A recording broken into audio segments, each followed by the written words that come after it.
সম্পর্কে আল্লাহ তাআলা আবার বললেন, লাইলাতুল কদরি খায়রুম মিন আলফি শাহর। এটি এমন একটি রজনী যে রজনী হাজার মাসের চাইতে উত্তম। জোরে সোরে সবাই বলবেন সুবহানাল্লাহ। 4 নম্বর আয়াতে আল্লাহ তাআলা বললেন, তানাজ্জালুল মালাইকাতু ওয়ার রূহু ফিহা বিইذনি রাব্বিহিম মিন কুল্লি আমর। আল্লাহ তাআলা বললেন, এ রাতে ফেরেশতা এবং রূহ তাদের রবের অনুমতি ক্রমে সকল সিদ্ধান্ত নিয়ে অবতরণ করেন। সালামুন হিয়া হাত্তা মাতলাইল ফাজর। শান্তিময় সেই রজনী সন্ধ্যা থেকে ফজর পর্যন্ত। সুবহানাল্লাহ। তাহলে আমরা যে থেকে কথা শুনবো তার সংক্ষিপ্ত শাব্দিক অর্থ জানলাম। এবার আসেন এই আয়াতে কারিমা এই সূরাটি নাজিলের কারণ কি আমরা জেনে নিই, অর্থাৎ শানে নজুল। শানে নজুল যদি জানি তাহলে আমাদের অর্থে বুঝতে সুবিধা হয়। আমার ভাইয়েরা, নবী মুহাম্মদুর রাসূলুল্লাহ সাল্লাল্লাহু আলাইহি ওয়াসাল্লাম কোনো একদিন সাহাবায়ে কেরামদের সামনে বনি ইসরাইলের 4 ব্যক্তির সম্পর্কে আলোচনা করতেছিলেন। বুঝে থাকলে সবাই বলবেন, বনি ইসরাইলের কয় ব্যক্তি সম্পর্কে আলোচনা করতেছিলেন? আরো জোরে বলেন। 4 জন। তারা হলেন আইয়ুব, জাকারিয়া, হিজকিল ইবনে আজুজ, আর 4 নম্বর হলো ইউসা ইবনে নুন। এই 4 জন ব্যক্তি সম্পর্কে নবীজি সাহাবায়ে কেরামদের সম্পর্কে সামনে আলোচনা করতেছিলেন। সাহাবায়ে কেরামদেরকে বললেন, ও আমার সাহাবীরা, তোমরা শোনো। বনি ইসরাইলের জামানায় এমন 4 জন ব্যক্তি ছিল, তারা 80 বছর আল্লাহ তাআলার ইবাদত করেছিল। কয় বছর? আরো জোরে বলেন। 80 বছর ইবাদত করেছিল। সন্ধ্যা যখন হতো, সন্ধ্যা থেকে ফজর পর্যন্ত অর্থাৎ সকাল পর্যন্ত তারা দাঁড়িয়ে দাঁড়িয়ে ইবাদত বন্দেগী করত। আর যখন সকাল হয়ে যেত, সকাল থেকে মাগরিব পর্যন্ত অর্থাৎ সন্ধ্যা পর্যন্ত তারা ইসলামের শত্রু, ইসলামের দুশমনদের বিরুদ্ধে, আল্লাহ তাআলার দুশমনদের বিরুদ্ধে তারা যুদ্ধ করত, জিহাদ করত। এভাবে তারা 80 বছর ইবাদত বন্দেগী করে কাটিয়েছিল। এভাবে যখন নবীজি একথা বললেন, সঙ্গে সঙ্গে সাহাবায়ে কেরামদের মনের মধ্যে একটা অনুশোচনা শুরু হয়ে গেল, মনটা খারাপ হয়ে গেল। ডাক দিয়ে তারা সবাই মনে মনে চিন্তা করতে লাগলেন, আহারে, আমাদের আগে যারা পৃথিবীতে, আমাদের পূর্বে যারা পৃথিবীতে এসেছিল তারা কত না হায়াত পেয়েছিল।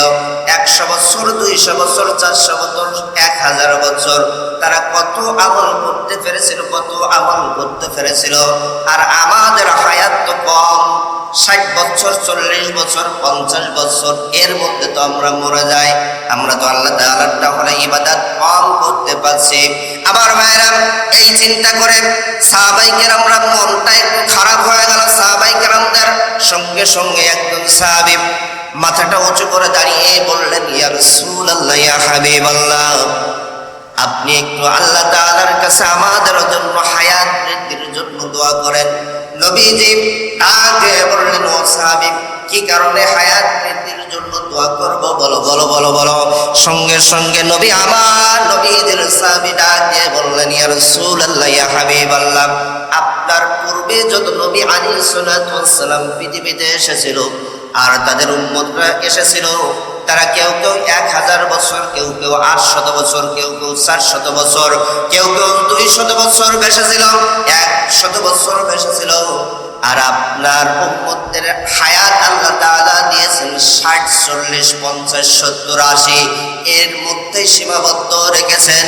ইয়া রাসূলুল্লাহ, ইয়া হাবিবাল্লাহ, আপনার পূর্বের নবীদের যত উম্মত এসেছিল তাদের হায়াত ছিল লম্বা, আর তারা এই হায়াত লম্বা পেয়ে বেশি বেশি ইবাদত বন্দেগী করতে পেরেছিল, বেশি বেশি আল্লাহ তাআলার ইবাদত করে আল্লাহ তাআলার প্রিয় পাত্র হতে পেরেছিল। আর আমরা হায়াত হলো আমরাও ইবাদত কম করতে পারবো। এ কারণে আপনি আল্লাহ তাআলার কাছে আমাদের হায়াত বৃদ্ধির জন্য একটুখানি দোয়া করেন।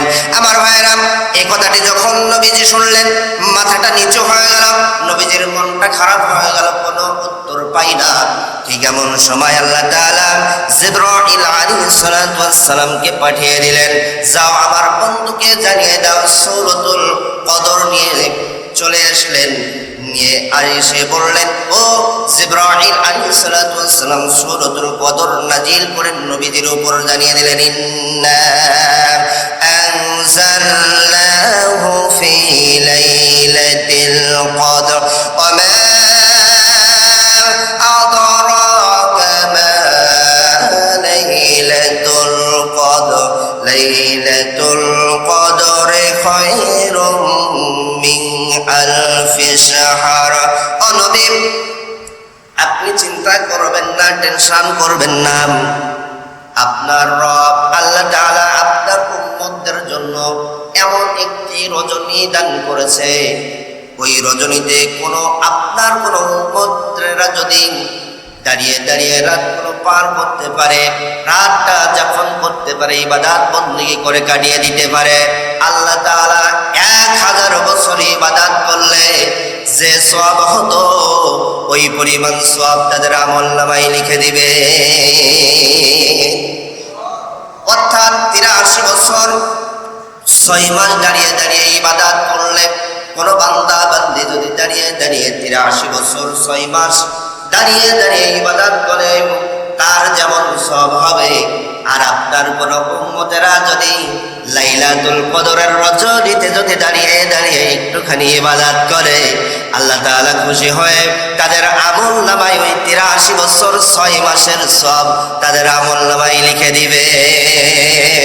সুবহানাল্লাহ। ও নবী, আপনি টেনশন করছেন, এটা শুধু আপনার উম্মতদের জন্য খাস করা হয়েছে, আর কোন নবীর উম্মতদেরকে দেওয়া হয় নাই। বলি না সুবহানাল্লাহ। তাহলে আমরা কিন্তু সৌভাগ্যবান নবীজির উম্মত হতে পেরে। কথা বলেন ঠিক কিনা আমার ভাইয়েরা? তাহলে এই রজনী সম্মানিত হয়েছে কোরআন নাজিল হওয়ার কারণে। আমার ভাইয়েরা, আল্লাহ তাআলা পবিত্র কোরআনুল কারীমে অন্য জায়গায় সুন্দর করে জানিয়ে দিলেন, সুন্দর করে বলে দিলেন, হামিম ওয়াল কিতাবিল মুবিন ইন্না আনজালনাহু ফি লাইলাতিন মুবারাকাতিন ইন্না কুন্না মুনজিরিন ফিহা ইফরাতু কুল্লু আমরিন হাকীম। আল্লাহ তাআলা বললেন হামিম ওয়াল কিতাবিল মুবিন, সুস্পষ্ট কিতাবের কসম খেলেন আল্লাহ তাআলা। এরপরে বললেন, ইন্না আনজালনাহু ফি লাইলাতিন মুবারাকাতিন ইন্না কুন্না মুনজিরিন, নিশ্চয় আমি কিতাবকে অর্থাৎ কোরআনকে নাজিল করেছি বরকতপূর্ণ রজনীতে। এরপর আল্লাহ তাআলা বললেন, ফিহা ইফরাকু কুল্লু আমরিন হাকীম, সে রাতে প্রত্যেক প্রজ্ঞাপন সম্পর্কে অনুমোদিত হয়। বলি না সুবহানাল্লাহ। সমস্ত বিষয় সম্পর্কে বিষয় সিদ্ধান্ত অনুমোদিত হয় এই বরকতপূর্ণ রজনীতে। বলি না সুবহানাল্লাহ। এজন্য আমার ভাইরা, এই রজনীতে বেশি বেশি ইবাদত বندگی করতে হবে, যেহেতু কোরআনের রজনীর রাত। আমার ভাইরা, আল্লাহ তাআলা অপর জায়গায় বললেন, শাহরু রমাদানাল্লাযী উনজিলা ফীহিল কুরআন,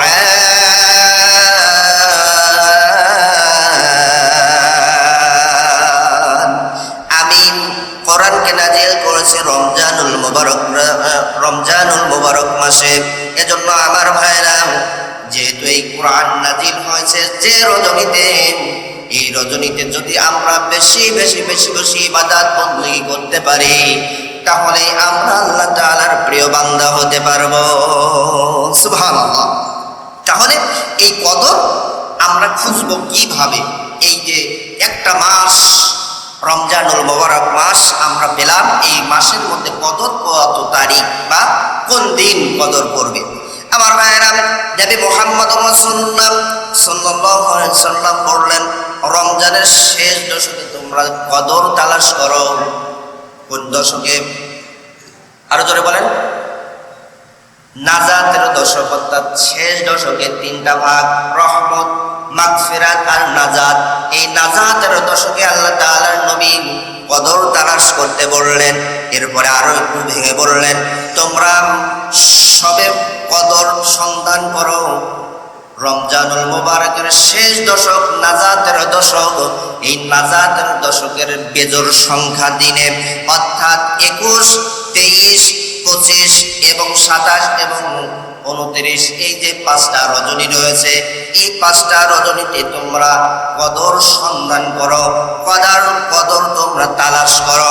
আমার ভাইয়েরা, নবী মুহাম্মদ রাসূলুল্লাহ সাল্লাল্লাহু আলাইহি সাল্লামের স্ত্রী আম্মা জান আয়েশা সিদ্দিকা রাদিয়াল্লাহু আনহা তিনি বলেন, আমি নবী মুহাম্মদ রাসূলুল্লাহ সাল্লাল্লাহু আলাইহি সাল্লামকে দেখেছি যখন রমজানের শেষ দশক চলে আসলো, নাজাতের দশক চলে আসলো, ঠিক ওই সময় তিনি এত বেশি ইবাদত বন্দেগী করতেন, এত বেশি পরিশ্রম করতেন। অন্য কোনো সময় এত বেশি পরিশ্রম অর্থাৎ ইবাদত করতেন না। সুবহানাল্লাহ। অর্থাৎ নবীজি শেষ দশকে বেশি তিনি ইবাদত করতেন, বলি না সুবহানাল্লাহ। এজন্য আমাদেরও এই কদরের রজনী, অর্থাৎ 5টা রজনী, 21, 23, 25, 27 এবং 29, এই 5টা রজনীতে বেশি বেশি ইবাদত করতে হবে। কথা বলেন ঠিক কিনা? এজন্য আমার ভাইয়েরা, এই 5টা রজনীতে আমরা আমল করব হলো 5টা। কয়টা? আরো ধরে বলেন। অর্থাৎ 21 চলে গিয়েছে, 23 চলে গিয়েছে, সামনে আছে আর হলো কয়টা? 3টা রাত রয়েছে, কদরের রাত। এই 3টা রাতে কদর তালাশ করতে হবে। হয়তো হয়ে যেতে পারে কদরের রাত, যেন মনে হচ্ছে কদরের রাত, এই যে গত যে রাতটা চলে গিয়েছে 23-এর কদর, এ রমজানের জন্য 23-এর কদর চলে গিয়েছে। কারণ কিছু নমুনা নবীজি বলেছিলেন, তার মধ্যে আজকের দিন এবং গত রাতের মধ্যে কিছু কিছু ঘটনা ঘটেছে। এ কারণে তারপরেও আমরা, যেহেতু হাদিসের মধ্যে 5টা রাতের ইবাদত করতে বলেছেন, আমরা 5টা রাত ইবাদত করবো ইনশাআল্লাহ। আমার ভাইয়েরা, তাহলে কদরের রাতে আমরা আমল করব কয়টা? সবাই একটু জোরে বলতে হবে, কয়টা? আরো জোরে, আরো জোরে, সবাই সবাই সবাই। 5টা। 1 নম্বর আমল করতে হবে, ফরজ নামাজ জামাতের সাথে আদায় করতে হবে। ফরজ নামাজের মধ্যে সব থেকে গুরুত্বপূর্ণ, অবশ্যই অবশ্যই চেষ্টা করতে হবে মাগরিব, এশা এবং ফজর, এই 3 ওয়াক্ত যে কষ্ট হলেও জামাতের সাথে নামাজ আদায় করা। অর্থাৎ নামাজ, ফরজ নামাজ জামাতের সাথে পড়বেন, ঠিক আছে, কিন্তু যদি কোনো ক্রমে যদি কাজা হয়ে যায়, তবুও চেষ্টা করতে হবে এই 3 ওয়াক্ত নামাজ একটু জামাতের সাথে আদায় করতে হবে। অর্থাৎ আমার ভাইরা, 1 নম্বর আমল করতে হবে, ফরজ নামাজ জামাতের সাথে অবশ্যই পড়তে হবে এবং সাথে সাথে কিয়ামুল লাইল অর্থাৎ নফল নামাজ পড়তে হবে। কারণ আল্লাহ তাআলা পবিত্র কোরআনুল কারীমের মধ্যে বলে দিলেন, জানিয়ে দিলেন, অমিনাল লাইলি ফাতাহাজ্জাত বিহি নাফিলাতাল লাক আসা আইয়াবআসাকা রাব্বুকা মাকামান মাহমুদা।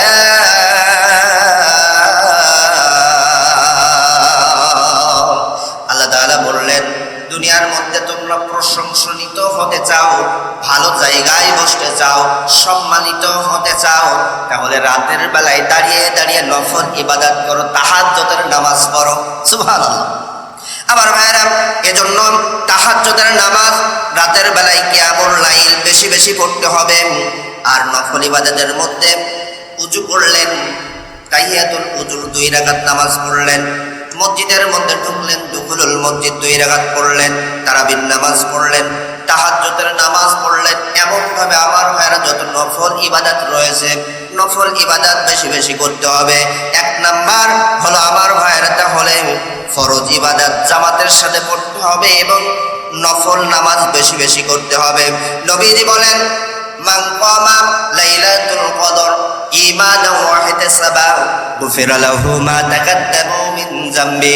কোন ব্যক্তি ঈমানের সাথে সওয়াবের আশায় যদি কদরের রজনীতে দাঁড়িয়ে দাঁড়িয়ে নামাজ পড়তে পারে, ইবাদত বندگی করতে পারে, আল্লাহ তাআলা গুফিরা লাহু মা তাকাদ্দামা মিন যামবি, তার জীবনের পুরা জীবনের গুনাহগুলো আল্লাহ তাআলা মাফ করে দিবেন। সুবহানাল্লাহ। তাহলে এক নাম্বার তাহাজ্জুদের নামাজ এবং ফরজ ইবাদত, ফরজ নামাজ জামাতের সাথে পড়তে হবে। দুই নাম্বার, যেহেতু কোরআন নাজিলের মাস, কোরআন নাজিলের রাত, এজন্য আমার ভাইয়েরা কোরআনের সাথে সম্পর্ক বেশি রাখতে হবে, অর্থাৎ বেশি বেশি কোরআন তেলাওয়াত করতে হবে। আমার ভাইয়েরা যারা কোরআন পড়তে পারেন, তারা যদি এই রজনীতে কোরআন খতম দিতে পারেন আলহামদুলিল্লাহ। তাও যদি না পারেন তাহলে বিশেষ কিছু সূরা পড়তে হবে, সেগুলো হলো সূরাতুল কদর, সূরাতুল দুখান, সূরাতুল মুজাম্মিল, সূরাতুল মুদ্দাসসির, সূরাতুল ইয়াসিন, সূরাতুত তাহা, সূরাতুর রহমান, সূরাতুল ওয়াকিয়া, সূরাতুল মুলক, সূরাতুল কুরাইশ, সূরাতুল কাফিরুন, সূরাতুল ইখলাস, সূরাতুল ফালাক, সূরাতুন নাস। এই যে কয়েকটা সূরা বললাম, এই সূরাগুলো যারা দেখে দেখে পড়তে পারেন দেখে দেখে পড়বেন, যাদের মুখস্থ আছে মুখস্থ পড়বেন। আর যাদের এগুলো মুখস্থ নেই, কোরআন শরীফও দেখে পড়তে পারেন না, তাদের যে সূরা ফাতিহা, সূরা ইখলাস, যার যা মুখস্থ আছে সেগুলো বেশি বেশি এই রজনীতে পড়বেন, বলি না ইনশাআল্লাহ। তাহলে দুই নাম্বার, কোরআনের তেলাওয়াত বেশি বেশি করতে হবে, যেহেতু কোরআনের নাজিলের রাত।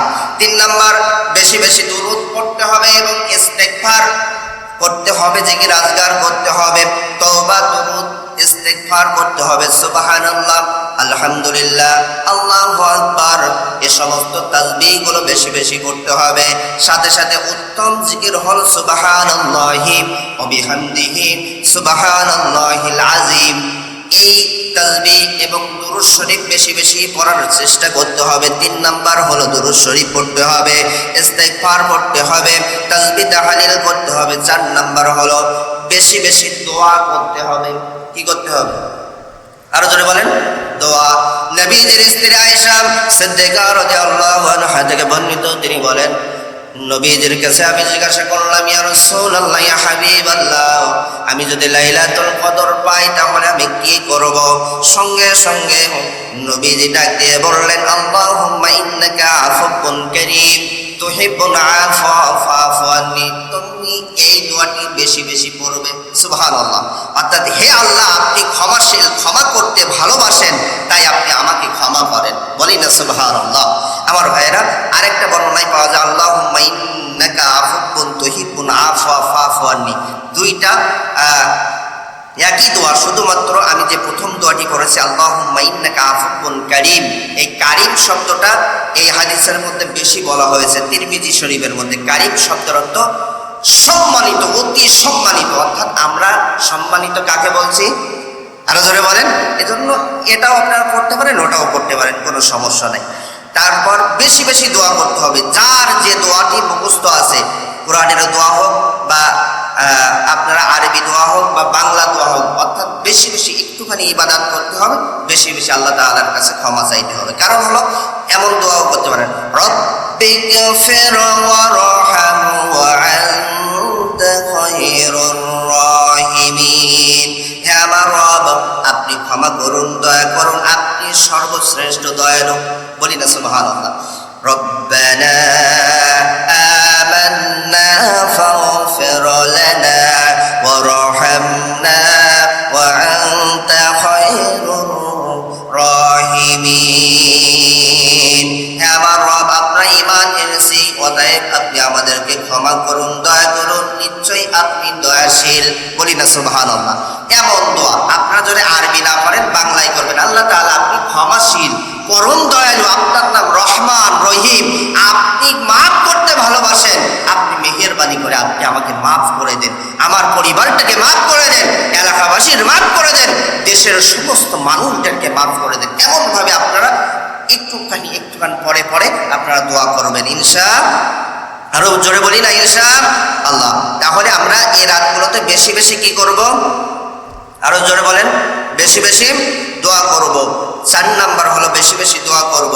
আর লাইলাতুল কদর যদি পেয়ে যাই এ রাতে বেশি বেশি আমরা দান সাদাকা করব। পরিবার পরিজন আত্মীয় স্বজন পাড়া প্রতিবেশী যারা চলে গিয়েছে, বাবা মা যারাদের চলে গিয়েছে তাদের জন্য 2 টাকা 5 টাকা 10 টাকা আমরা আল্লাহ তাআলা বলেন আল্লাযীনা ইউমিনুনা বিল গায়বি ওয়া ইউকিমুনাস সালাতা ওয়া মিম্মা রাযাকনাহুম ইনফিকুন।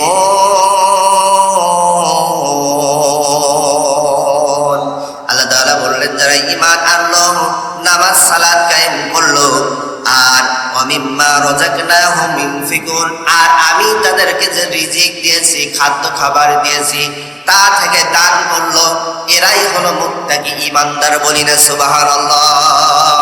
আমার ভাইয়েরা, এই 5টা আমল এই রজনীতে যদি আমরা বেশি বেশি করতে পারি আমাদের লাভ হবে। আমাদের আল্লাহ তাআলা পুরস্কার দিবেন হলো 5টা। কয়টা? আরো জোরে আরো জোরে আরো জোরে। কদরের রজনীতে এই 5টা ইবাদত বন্দেগী যদি আমরা করতে পারি আল্লাহ তাআলা আমাদেরকে ভালোবেসে কয়টা পুরস্কার দিবেন? আরো জোরে আরো জোরে আরো জোরে। 1 নাম্বার পুরস্কার, আল্লাহ তাআলা প্রত্যেক তাকবীরের বিনিময়ে, অর্থাৎ আমরা যখন নামাজে দাঁড়াই আল্লাহু আকবার 1টা তাকবীর, আল্লাহু আকবার বলে রুকুই গেলাম 2টা তাকবীর, আল্লাহু আকবার বলে সিজদায় গেলাম 3টা তাকবীর, আবার সিজদা থেকে আল্লাহু আকবার বলে উঠলাম 4টা তাকবীর। এই প্রত্যেকটা আমার ভাইরা প্রত্যেকটা তাকবীরের বিনিময়ে আল্লাহ তাআলা এই রজনীতে প্রত্যেকটা তাকবীরের বিনিময়ে আল্লাহ তাআলা জান্নাতের মধ্যে একটা বৃক্ষ, একটা গাছ লাগিয়ে দিবেন। ওই গাছের ছায়া এত বেশি থাকবে, দ্রুতগামী ঘোড়া নিয়ে 100 বছর ধরে দৌড়াবে তবু তার ছায়া শেষ করতে পারবে না। সুবহানাল্লাহ। তাহলে 1 নাম্বার হলো এক একটা তাকবীরের বিনিময়ে আল্লাহ তাআলা এই রজনীতে তাকবীরের বিনিময়ে এক একটা বৃক্ষ রোপণ করে দিবেন জান্নাতে। 2 নাম্বার হলো আমরা এই রজনীতে যদি একটা কোরআন তেলাওয়াত করি, একটা কোরআনের আয়াত তেলাওয়াত করি, কয়টা? আরো জোরে বলেন আরো জোরে বলেন আরো জোরে বলেন। যাদের সূরাতুল ফাতিহা মুখস্থ আছে 7টা আয়াত, তাহলে কয়টা হবে? 7টা আয়াত। কিন্তু 7টা আয়াত যদি কোনো ব্যক্তির মুখস্থ হোক, আন্দাজে হোক আর দেখে হোক, অর্থাৎ এক একটা আয়াত তেলাওয়াত করার জন্য আল্লাহ তাআলা জান্নাতের মধ্যে এমন সুন্দর সুন্দর এক একটা মুকুট দান করবেন। সুবহানাল্লাহ। সে মুকুটে আমাদের মতো সুতার তৈরি না, মণি মুক্তা হেরা পান্না দিয়ে তৈরি করা থাকবে। বলি না সুবহানাল্লাহ। আমার ভাইয়েরা, 2 নাম্বার, প্রতিটি রাকাতের বিনিময়ে আল্লাহ তাআলা মণিমুক্তা দিয়ে ইয়াকুত পাথর দিয়ে জান্নাতের মধ্যে একটা ঘর নির্মাণ করবেন। 4 নাম্বার পুরস্কার দিবেন আমার ভাইরা প্রত্যেক বৈঠকের জন্য জান্নাতের স্তর উন্নতি করবেন। অর্থাৎ দুনিয়াতে যেমন একটা কোম্পানিতে চাকরি করলে কিছুদিন ভালো কাজ করার পর আমার ভাইরা পোস্টিং হয়ে যায়, উপরের পোস্টে যায় না, ঠিক তেমনি জান্নাতের মধ্যেও প্রত্যেকটা বৈঠকের জন্য আমার ভাইরা জান্নাতের মধ্যে আমাদের উন্নত জায়গায় আল্লাহ তাআলা দিবেন। 5 নাম্বার হলো প্রত্যেকটা সালামের বিনিময়ে, অর্থাৎ আমার ভাইরা এই রজনীতে যারা বেশি বেশি ইবাদত করবে, আসসালামু আলাইকুম বলে নামাজ শেষ করবে, এই প্রত্যেকটা সালামের বিনিময়ে আল্লাহ তাআলা জান্নাতের মধ্যে সুন্দর একটা করে পোশাক দান করে দিবে। সুবহানাল্লাহ। আমাদের পোশাকের বাংলাদেশে হোক, বাংলাদেশের সর্বোচ্চ 10,000, 50,000, 1 লাখ টাকা দামের পোশাক আছে, 2 লাখ টাকার পোশাক আছে। আর সেসব পোশাক যদি দুনিয়ার কোনো মানুষ দেখে একটাবার, চোখ একটাবারও ফেরাতে পারবে না। বলি না সুবহানাল্লাহ। তাহলে কি আমরা এই নাজ নিয়ামত, এই 5টা পুরস্কার চাই?